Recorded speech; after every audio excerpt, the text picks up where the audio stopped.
I'm Benjamin Hall, and I'm searching for heroes.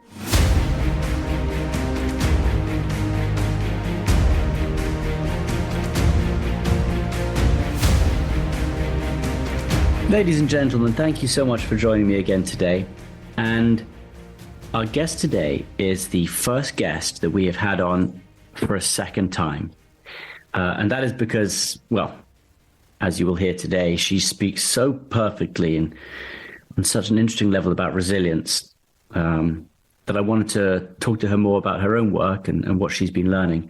Our guest today is Dr. Lucy Hone. She's a best-selling author. She's an international speaker, an award-winning academic researcher, and the author of the best-selling book, Resilient Grieving.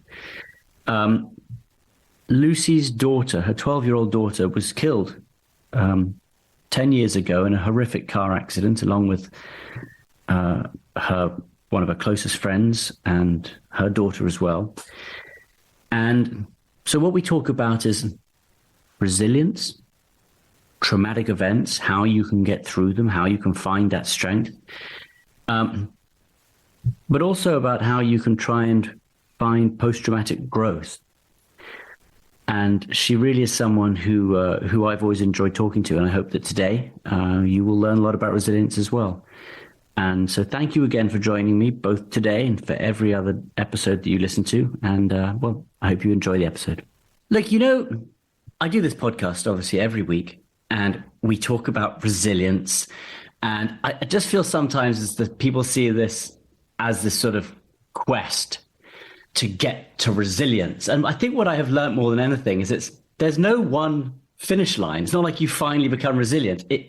I now think perhaps resilience is about realizing that life is a total roller coaster and knowing that you can get through the hard parts. It's not about reaching this point where everything is always great. And like, I've learned that myself, like things are never always great, but I'm pretty confident to know that when things aren't great, I can get through those moments. That I think is what I've learned about resilience. So would you agree with that?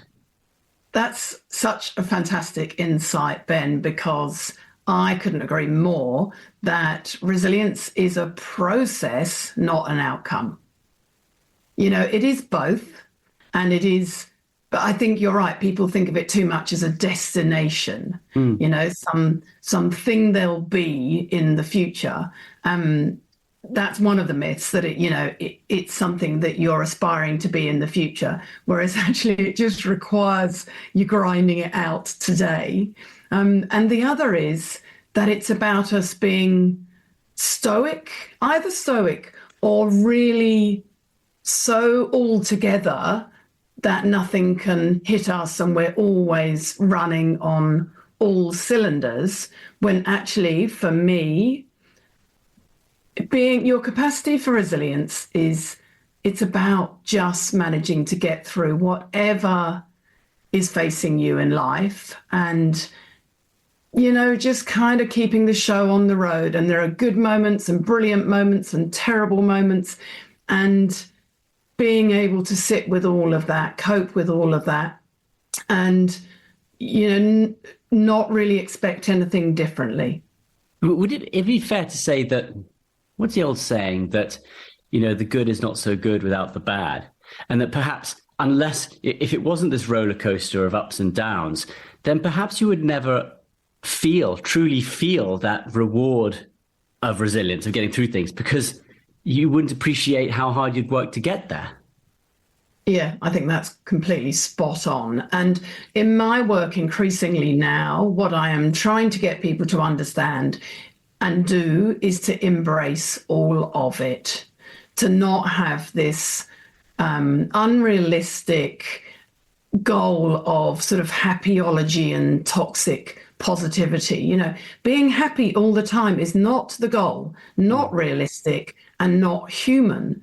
And so my challenge to people, my mission is to equip people to be able to cope with and embrace all of life's experience, and to understand, just as you've said, that with the bad times, with these challenging emotions, with all that life sends us, it all serves a purpose, and we learn from it, we adapt. it's all of it. I so often end up thinking just all of it, that is the secret to life, isn't it? Is somehow managing to embrace and be okay with all of it. And just before I pass back to you, I'm going to add another layer to that for me, what I have learned over 15 years of studying how people navigate tough times is that it comes down to this bizarre kind of dance we do between encouraging people to focus their attention on the things that they can change and really, put their agency, their influence, all of their resources on focusing on that and doing what you can. And at the same time, acknowledging that there will always be events and circumstances beyond your control and somehow being okay with that. Is it therefore okay to say that perhaps part of resilience is understanding that you cannot control everything, and to realize that some occasions turn up where you being able to say there was no other way of handling that. That was always going to be terrible. And I appreciated that wasn't a great situation, but knowing that is resilience, even though it was a bad feeling. Learning to sit with hard times, I think, is very much part of being a human. And I also think that our hardest times are incredible teachers. As you know, so much of my work is focused on helping people cope with loss and acknowledging the grief that comes from those losses. And I truly have come to believe that grief is a portal through which we really learn what matters to us in life and learn how we operate and how we need to revise our operating systems to enable us to continue forward in the changed landscape that we might now find ourselves in.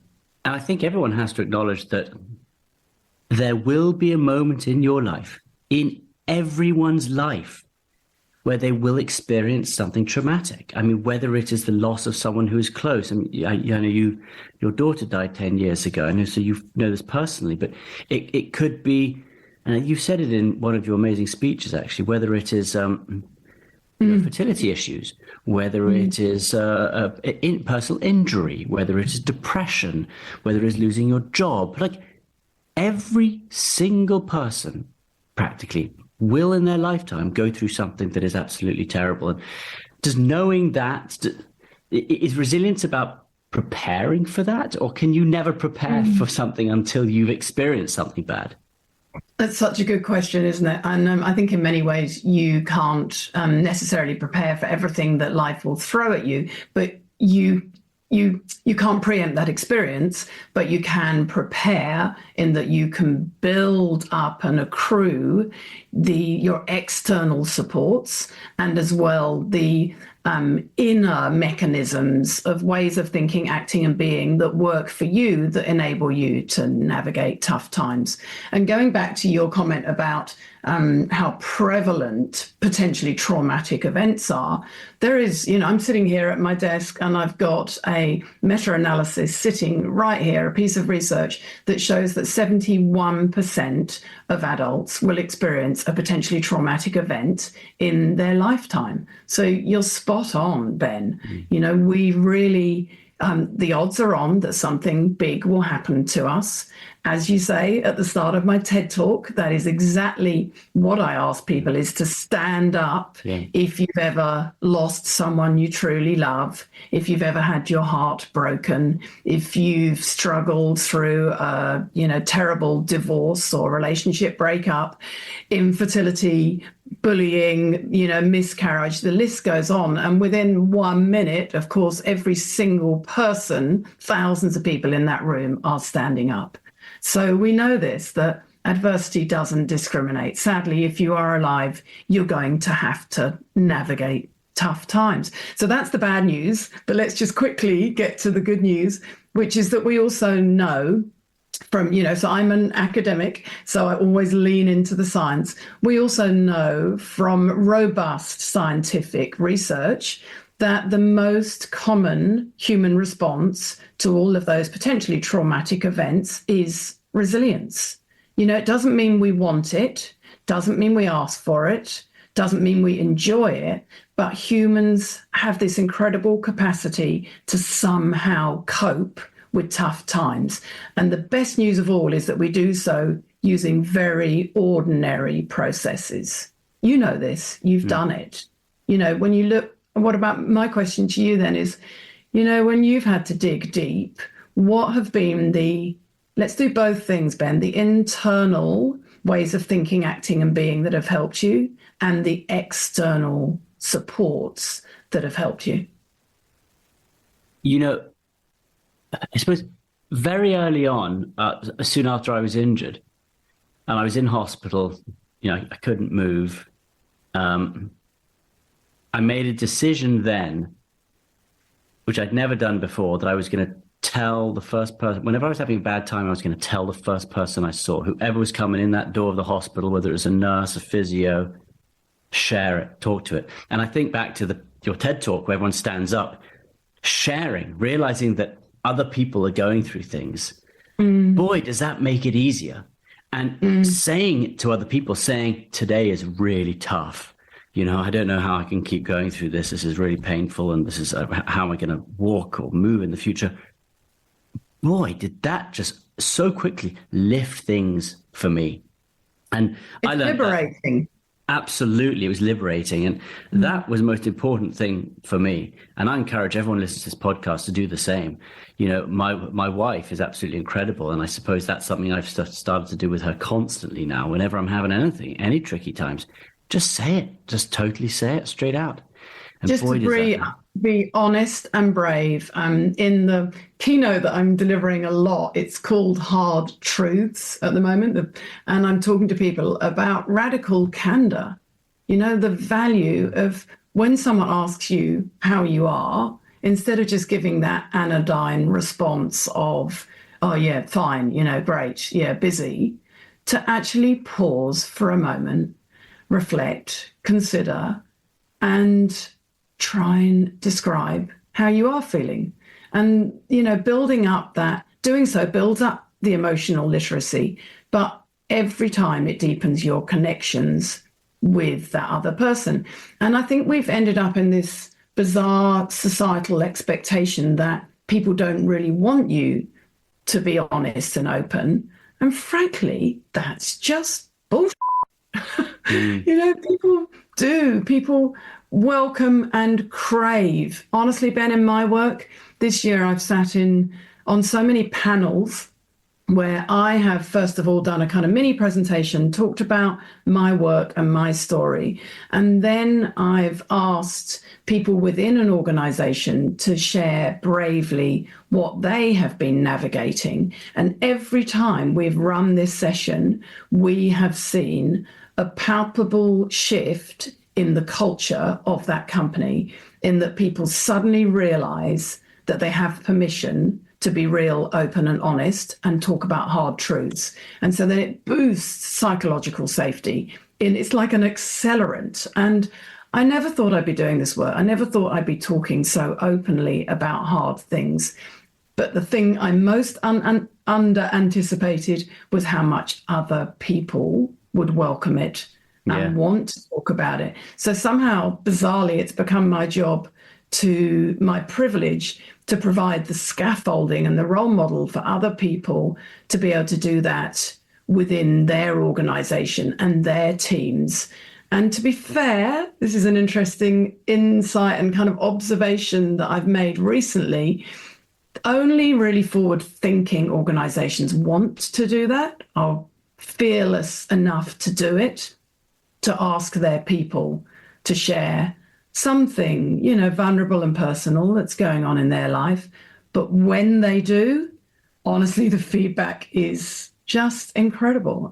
These are life-changing conversations. I guess it's a tough one in just looking at the very basic work culture in a company where, we are driven to show that we are going to be the best at our job and that we have no questions or we don't have any flaws. Like that's what sort of drives capitalist market, we're all great. So it's quite big for a company, for someone to take. It's a brave move in your company where you're all trying to show how good you are and how strong you are to make such an admission. And so I've done it 4 times with really big companies this year, and each time it has been absolute game changer for them. And it's taken me a long time to realize that at the end of my TED Talk, I say that what losing Abby and all of my research has taught me is that it is possible to live and grieve at the same time. Doing this work in these particularly forward-thinking organizations this year has, for the first time ever, made me realize that it is possible to work and grieve at the same time, to stay working well, to continue to contribute, to be engaged and stay with that company, even while you are navigating something that is really testing you. It requires the company to go with you, to invest and to support you. But of course, the payback on that investment is absolutely massive in terms of individual morale, team morale, whole kind of organizational, psychological safety lift. It's been unbelievable, really unexpected work for me over the last few months, and I'm already getting more requests to do it next year. So I'm excited because I can sense a shift in some companies who are willing to go there, to be brave, and to really, to develop a true culture of inclusion and belonging, come what may. Yeah. I will add one thing to that, which I think too, and a caveat.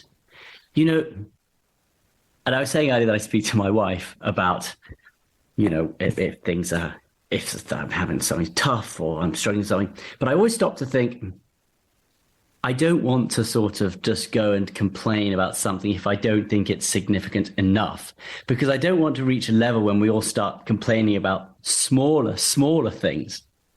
I think there has to be a level at which the traumatic thing or that you're talking about, because I am also afraid that we enter a society where every little sort of pain grumble or every little grumble exactly becomes an issue.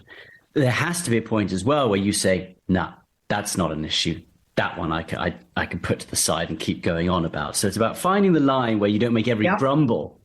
Yeah, I agree. So let's go back to Aristotle, who talked about the mean. And that's what it's about. It's finding that right line, isn't it? And my PhD was in psychological flourishing, that what does it take to be performing absolutely at the top of your game psychologically.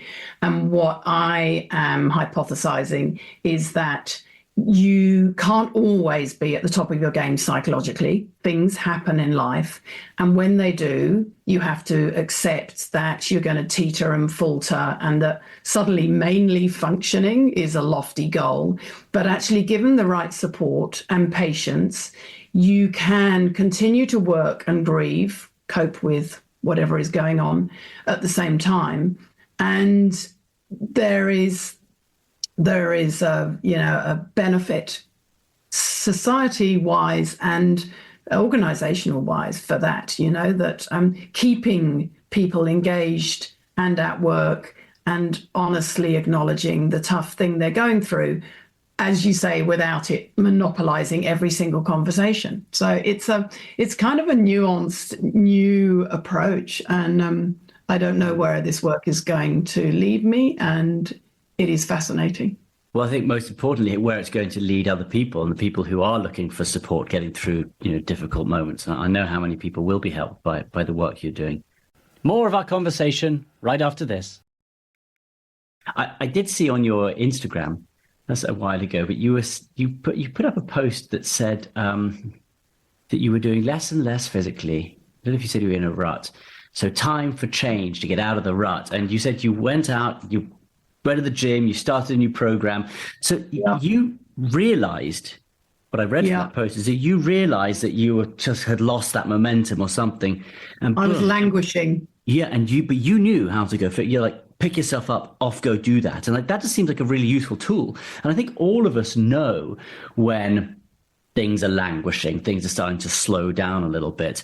And I guess it's that strength that you can say, aha, I can feel that. Let's stop it, change it, and do something positive now. That's the key part to resilience, right?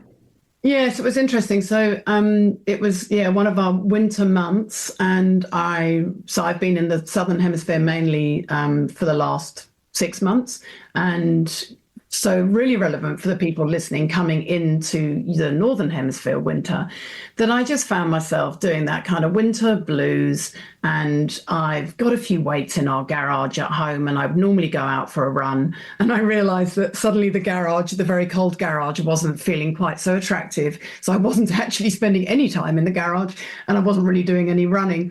And I'm not such a huge fan of gyms. I like to be outside if I can.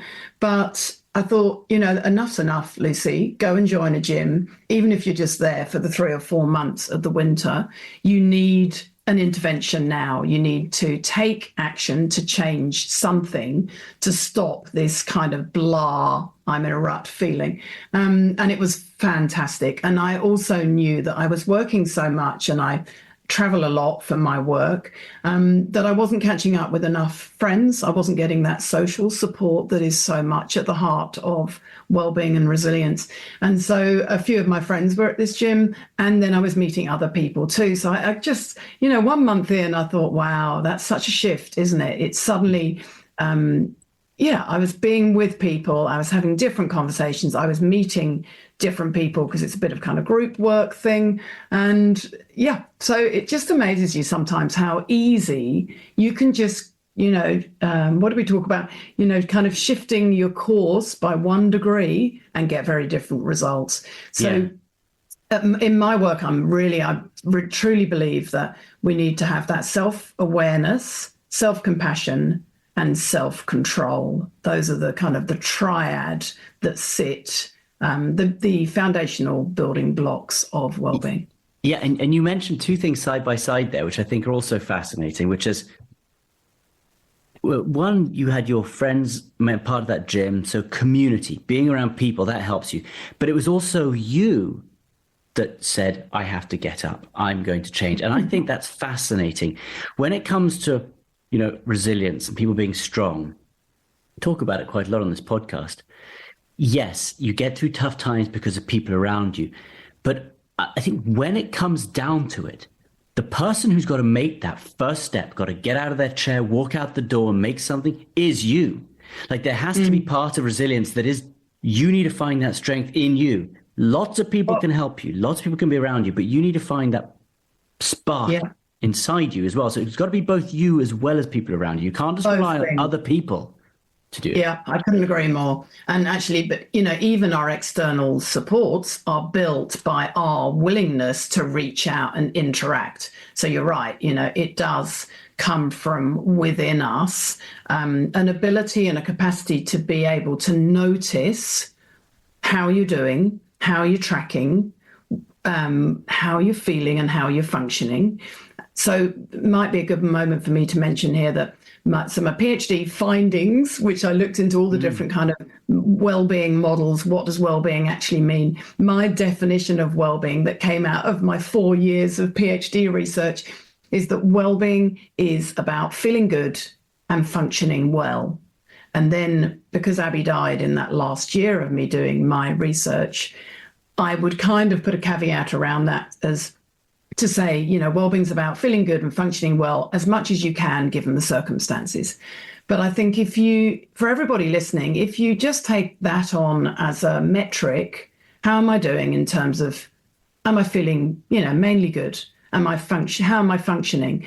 It's a good way of noticing how you're doing. And then my other question is to encourage people to ask yourself, actually, is what I'm doing right now, the way I'm choosing to think, act, or be, helping or harming me in my quest to mainly feel good and mainly function well? And that's a pretty practical recipe to put you back in the driver's seat of your mental health and allow people to take that individual control and accountability that you're talking about, Ben. Yeah. This is the second time you've been on the podcast, and the first time that you were on, you're the first person, by the way, who's come on twice, because I had so enjoyed speaking to you the first time. But we did talk about the death of your daughter last time, and so I wasn't going to talk about it this time. But I don't think I knew that happened at the very end of your PhD, and so you'd spent 4 years really coming to this point of that you had to feeling good and functioning well. And I suppose what I didn't ask you last time is how much that changed, the death of your daughter, Abby, who was 12 years old, how much that changed all the years of research you'd just been doing. Yeah. Did it still come down to feeling good and functioning well? Did you have to was there something else added to that? Yeah, thank you for acknowledging that. And without a doubt, Abby, she was killed in a car accident with her best friend, Ella, who was also 12, and Ella's mum, Sally, who was a dear friend of mine. And losing them, I had done 4 of my 5 studies. And so I really was on the home straight. And of course, losing them literally just completely stopped my world.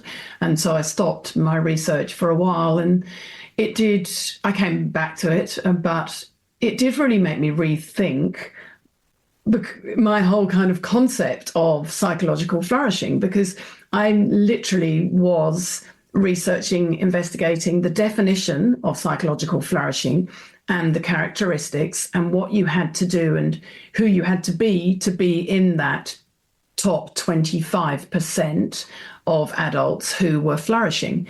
And funnily enough, one of the key criteria for psychological flourishing, independent of which theory you base this on, so whether you're talking about Marty Seligman's theory or Ed Diener's theory or Corey Keyes's theory, but which at the heart of every single model of psychological flourishing is the prerequisite of having a high level of positive emotions, of basically being happy.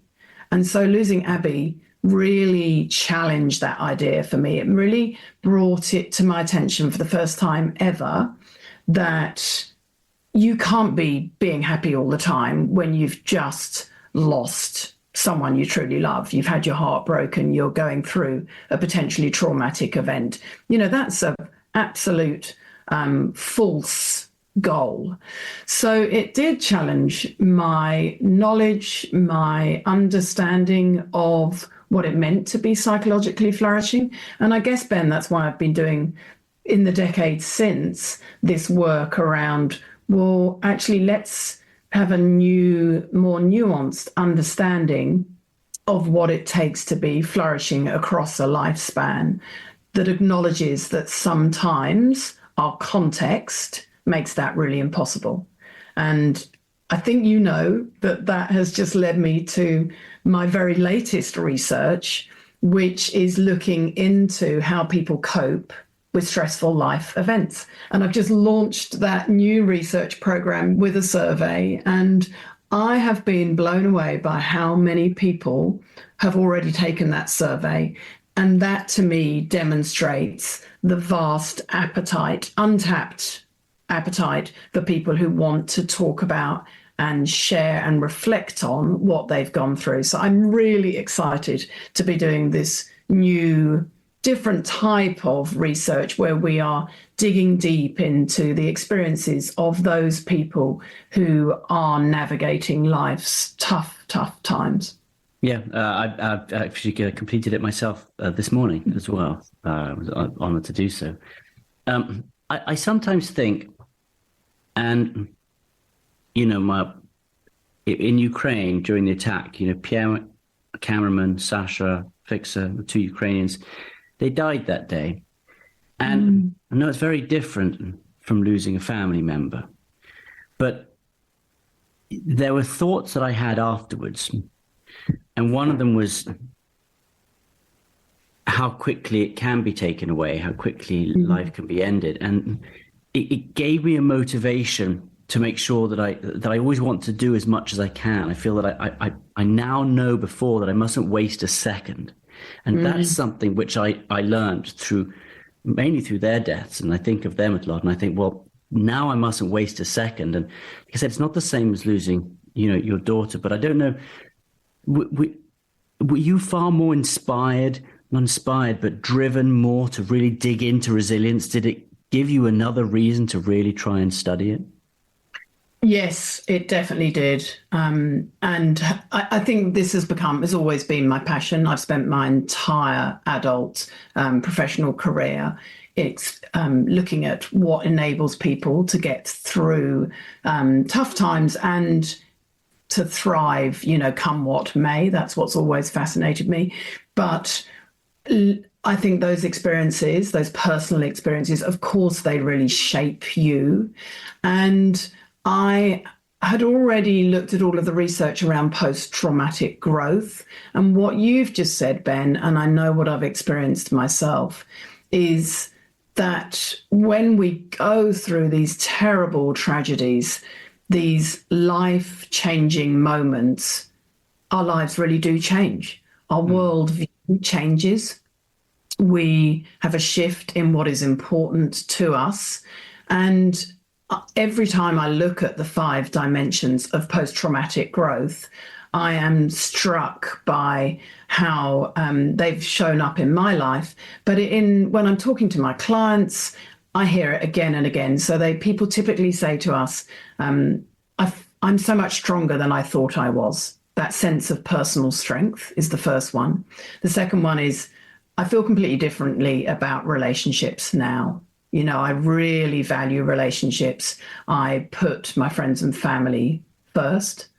The third is a new appreciation for life, the kind of smelling the roses, like all of that part. And then the fourth is taking on new opportunities, really embracing different opportunities, pathways. Your life might kind of take a different shape.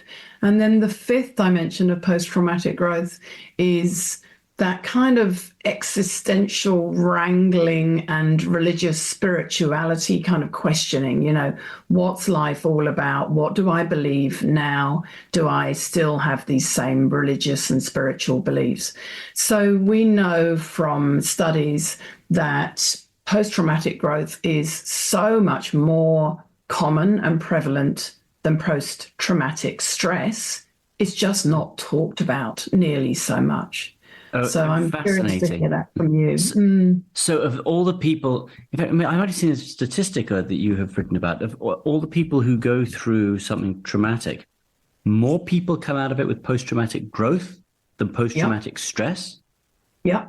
So we said earlier on, didn't we, 71 or 73%, I've forgotten, of people will experience a potentially traumatic event in their adult lifetime.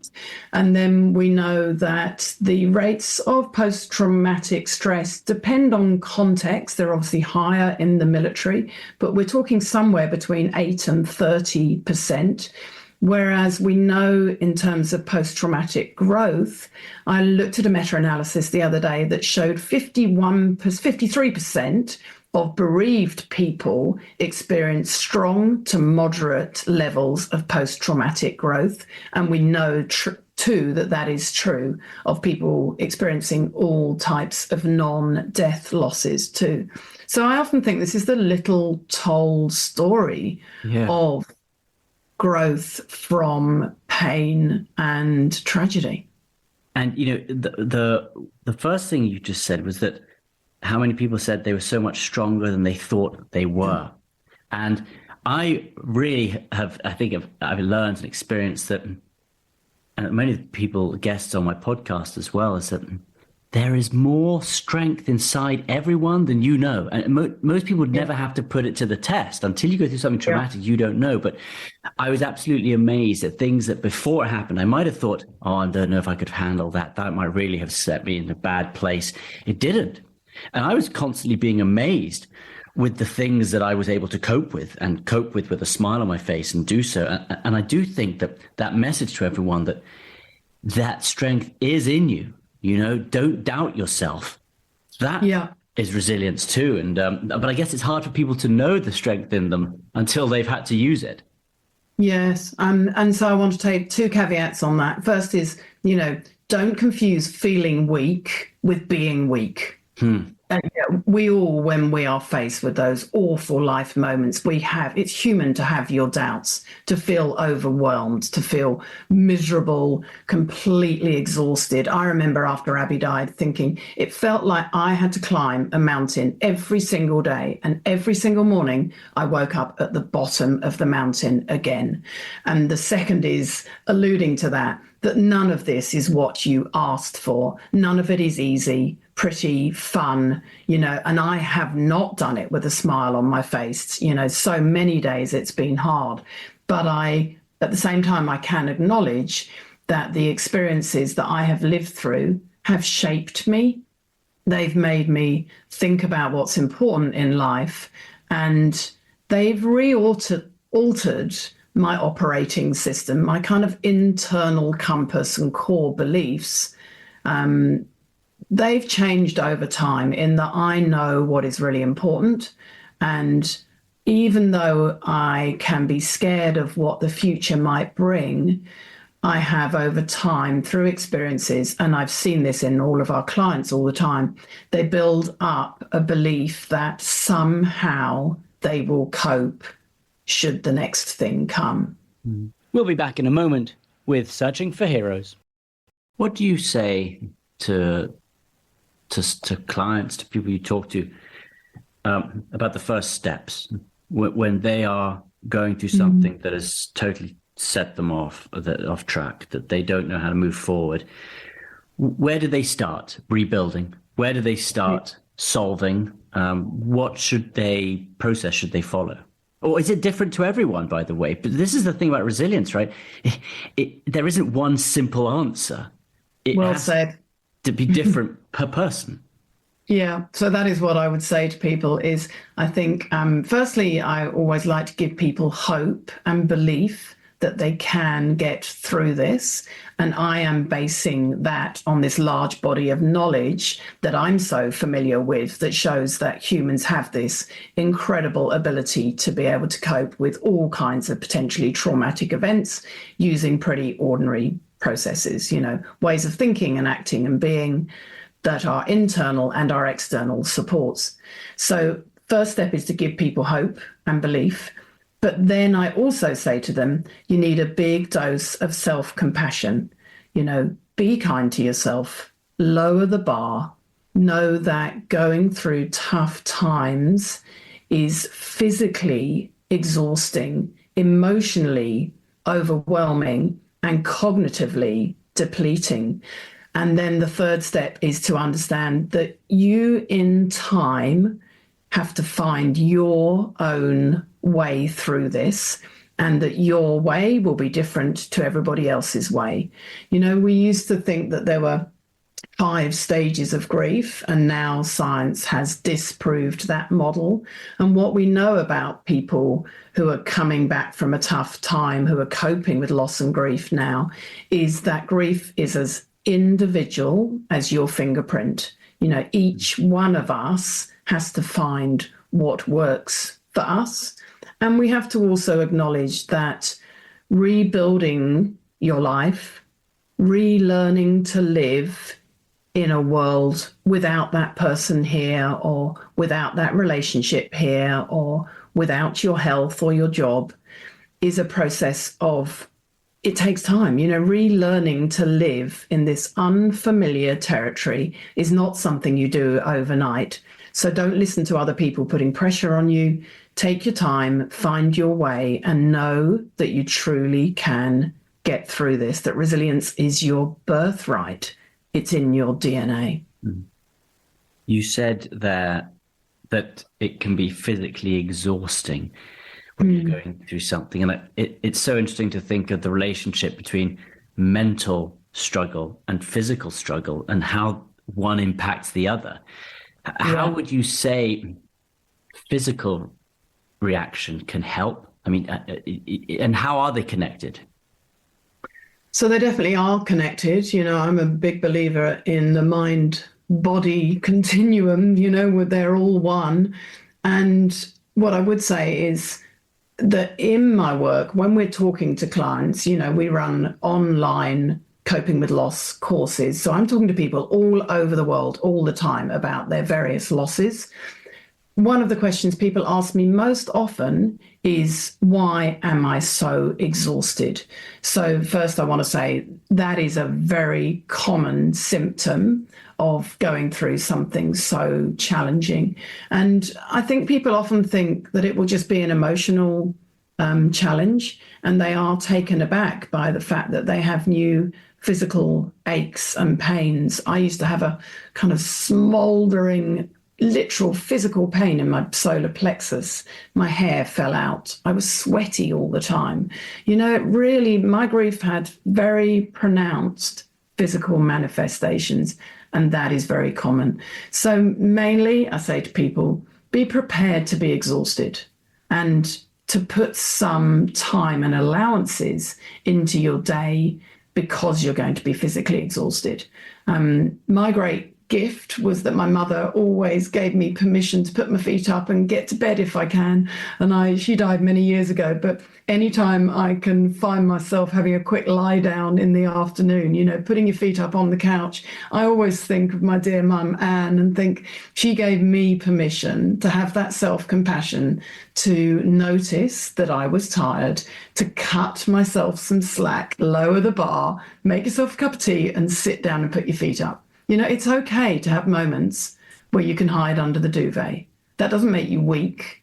That just means you're going through a lot right now. Yeah, it's interesting because that wouldn't work for me. How different everyone is, and yes. For me, I feel the only way is to get up and keep moving. And I know I've also seen you write before that, and I don't know if that lying down is different. It comes down to this, but you have said that men grieve differently to women, and I think that's really interesting. In what ways? Yeah. How do they grieve in different ways? Okay, so firstly, I'm going to take you back to the fact that everyone grieves differently. Yeah, that's the number one thing to understand here, and I don't think people really do appreciate that enough. So let's start with that as a foundational understanding that we all grieve differently, and there's no right or wrong way to grieve. But certainly there has been research that indicates that, let's take the gender thing out for a minute and just say that some people are more emotional grievers. They want to talk about their grief. They're happy to share their emotions.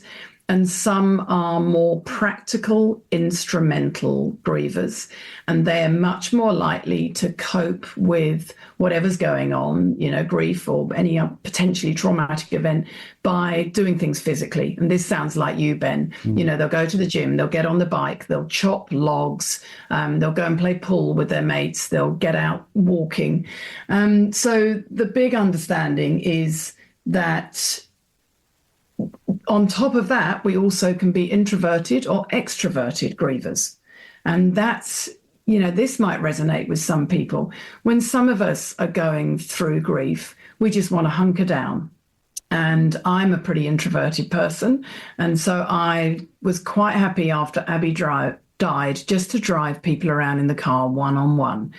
I'm much better one-on-one than I am in big groups. My husband, Trevor, on the other hand, is much more the extrovert. So he would kind of stay at home, make the tea for everybody, talk to everyone, and that worked for him. So I think while we have seen research that shows that men can be more instrumental in their grief, more practical doers, and women might be more emotional. Of course, there's no hard and fast rule there. So to think of those as a continuum. But I think it is helpful to notice whether you are an introverted or extroverted griever, whether you're an action or emotion oriented. To finish this up today, Lucy, what message would you like to leave us with about resilience for people who are listening, who might be going through something that's tricky or looking for ways to give themselves more motivation in life? What would your message be to them? My message really would be to them that you've got this, and that being able to cope with challenging times doesn't mean that it's easy, but it is possible. So if you are struggling and finding it hard, don't diminish yourself. As I said earlier on, don't confuse feeling weak with being weak. You within you have this incredible capacity to cope. And I think where people go wrong is that they think that means that they should be just firing on all cylinders all the time. So lower the bar, be kind to yourself, do what you need. Ask yourself, is what I'm doing helping or harming me? And through that little recipe, you can find your way to better days ahead. Well, thank you so much for joining me today. And I know how many people you help, how many people listen to your speeches and read your books, and how much it has helped. So thank you for joining me today for the second time. It's such a great pleasure. And well, I hope we get to meet in person soon. Thanks, Ben.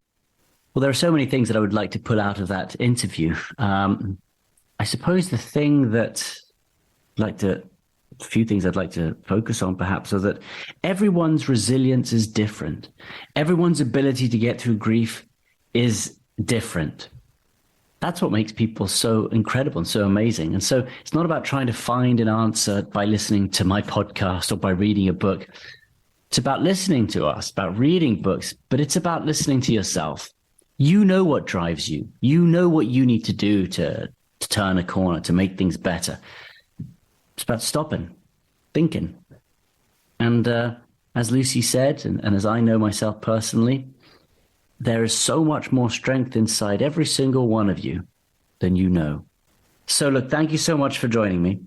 And if you want, you can fill out Lucy's survey.